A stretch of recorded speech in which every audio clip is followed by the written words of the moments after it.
good Tuesday evening, everyone, I should say. I'm Meteorologist Addison Green. Almost forgot what time of the day it is. We are dealing with the latest update coming on in from the National Hurricane Center about now Hurricane Elsa. The system will just not let it go. Sorry, I had to say it. We are dealing with this system now back towards Category 1 status with winds sustained of 75 miles per hour. It is roughly 100 miles south-southwest of Tampa, St. Petersburg area right there.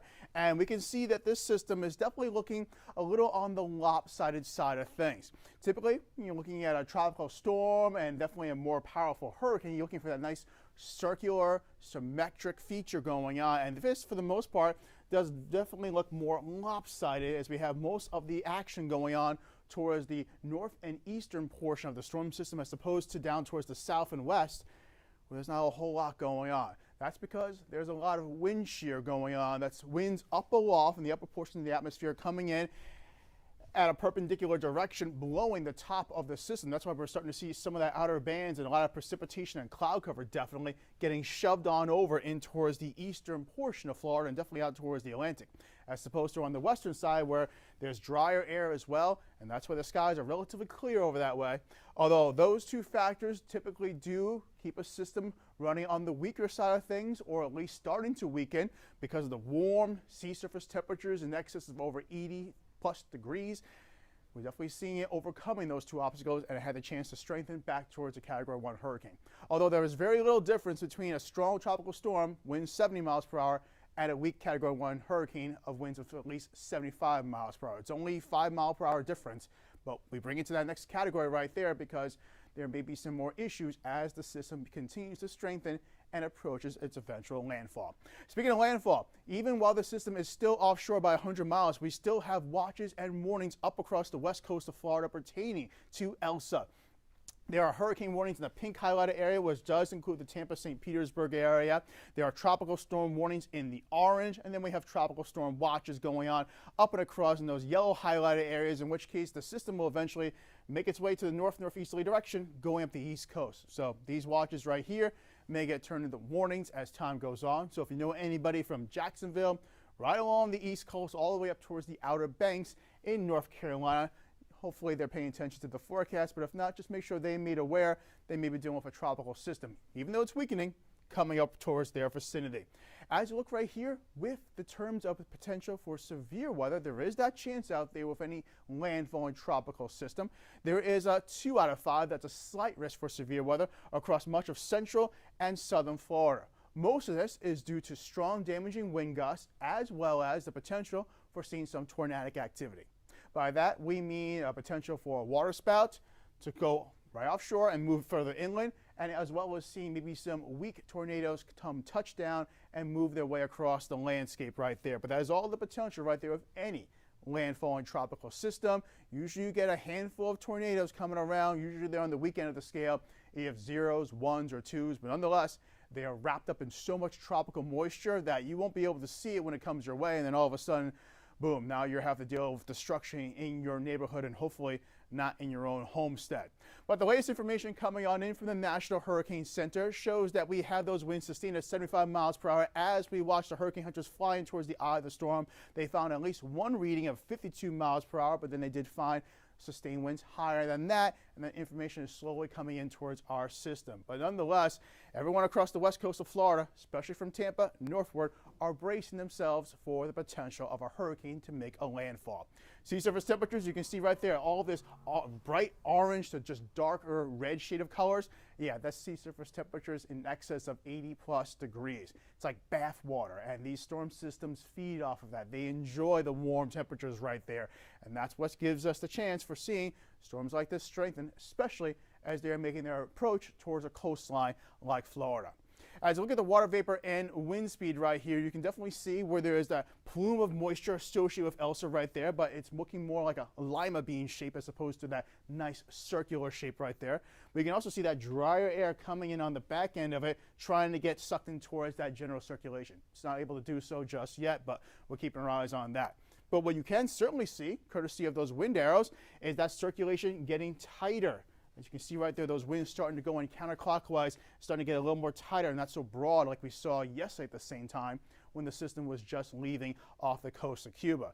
showing signs that it's strengthening, getting more organized, and it may go up another interval or two, maybe seeing sustained winds going over 80+ miles per hour as it makes its journey northward. But we have the potential for it staying just around that Category 1 status of hurricane right there.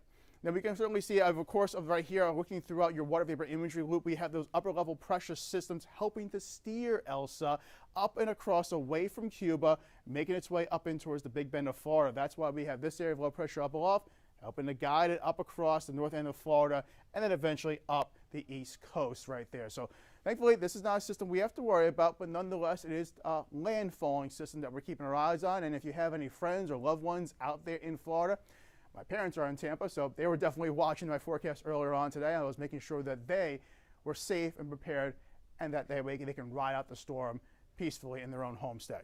But when we were talking about those upper level winds, wind shear, whenever you're talking about that, you're talking about the top of the storm getting cut off. Systems like this, tropical depressions, storms, or hurricanes, are vertically stacked heat engines. They feed off that warm water at the surface, and they get vertically stacked as they get bigger and get stronger, and that's where over time you find that nice clear eye with the winds descending on down across in the middle of the storm system, but we can find those winds getting sucked on up right across on the side. But at the top, you can see right there, the system is breathing healthy. It's able to vent itself out. Think about it like an exhaust pipe, venting itself out in towards the upper portions of the atmosphere. Well, when you have wind shear, you don't quite get that nice clean ventilation system going on. Now it's more lopsided, and now you're getting only a portion of the storm able to ventilate itself out. So while it's doing that, we can see the top of the storm system like this getting displaced off towards usually the right side of the system, while the left side is looking more on the weaker side, or at least definitely not looking as stormy. And that's what we got going on right now with Elsa. Strong wind shear disrupting that wind flow aloft. That's why we're not seeing this system going through explosive development. Well, one of the reasons why, I should say, why we're not seeing that system blow up in terms of strength and intensity is because of that strong wind shear up aloft.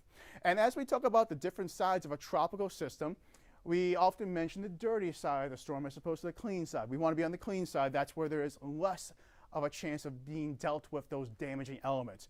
On the dirty side, that's not quite the case. Here we're looking at a storm system. Let's cut into quadrants, shall we? You got the northwest, northeast, southwest, southeastern quadrants right there. It's that right front quadrant, the northeastern corner of the system, that brings around the maximum amount of potential damage coming your way. Maximum amount of winds as well as storm surge.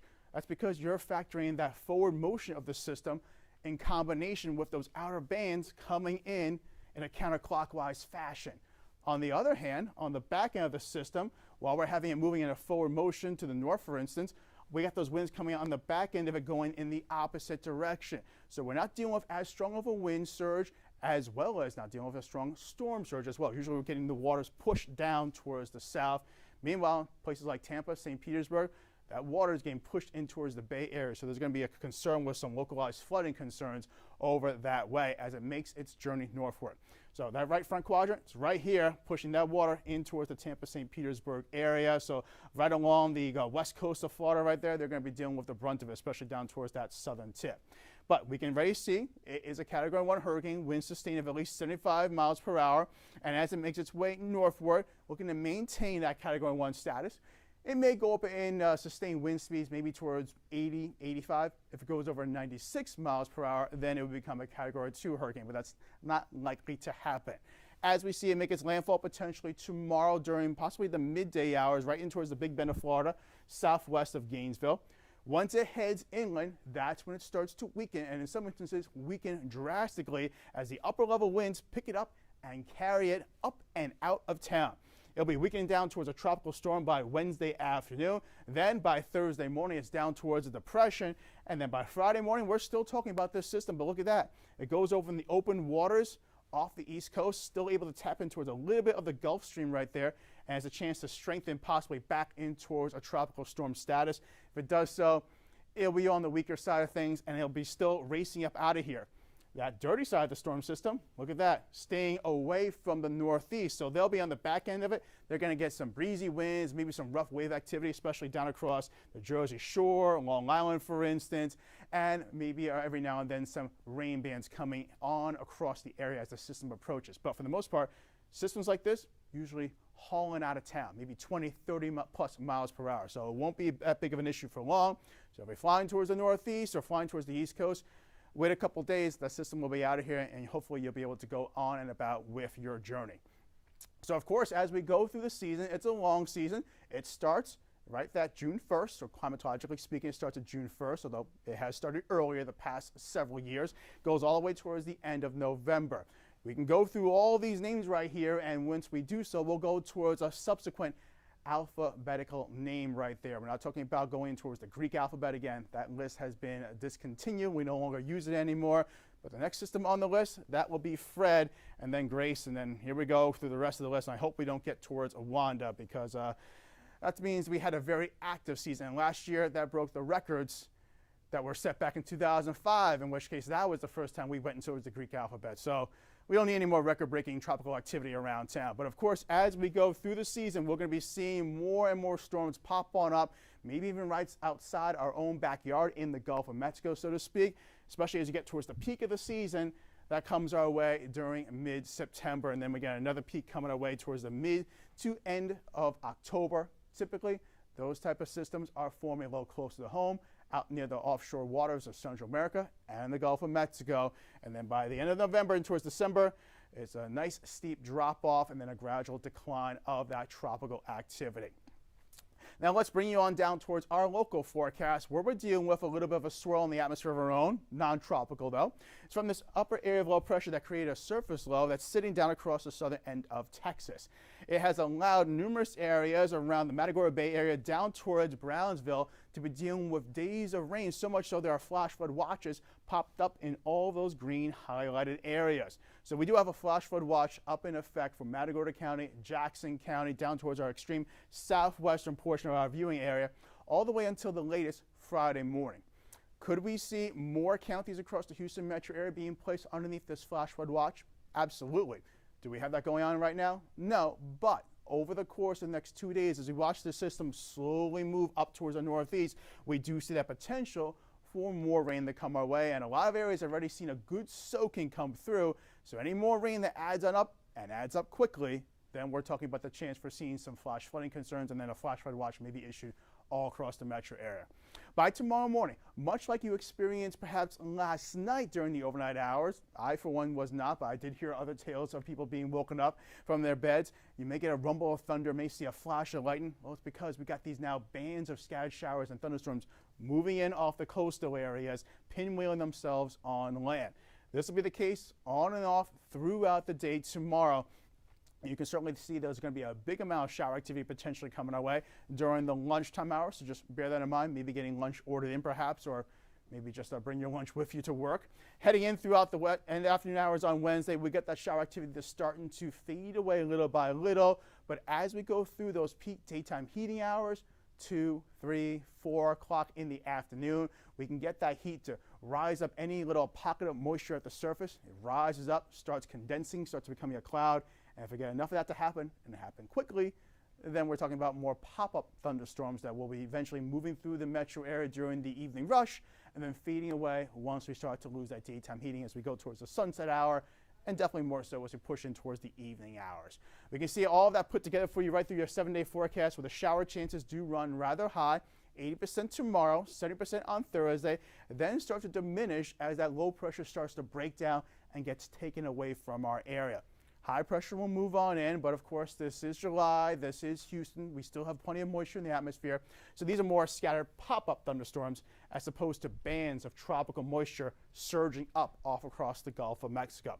But as we lose that shower potential, we start to increase our heat around town. Not by much, but we'll see our temperatures getting back up into the low 80s. Average high this time of year is 94 degrees. So we're going to get close to that in several spots, maybe even a few areas going a little bit above that. Depends on who sees those pop-up thunderstorms come through their neck of the woods. And then as we make our way in towards Tuesday of next week, we'll keep those thunderstorm chances on the isolated side of things, but nonetheless, just bear in mind, keep that umbrella by your side, especially if you're going to be outside for a prolonged period of time. If you have any questions, feel free to reach out to any of the meteorologists here at KHOU. Here is my contact information, and I am definitely reachable all the time on Twitter, Instagram, as well as my Facebook page. I'll be coming back on the TV side of things at 10 o'clock with the latest update for Elsa. We'll get a fresh new model information coming on in from the National Hurricane Center, and I'll get you the forecast you need to know to get through your day on Wednesday. Hopefully, I'll see you guys there.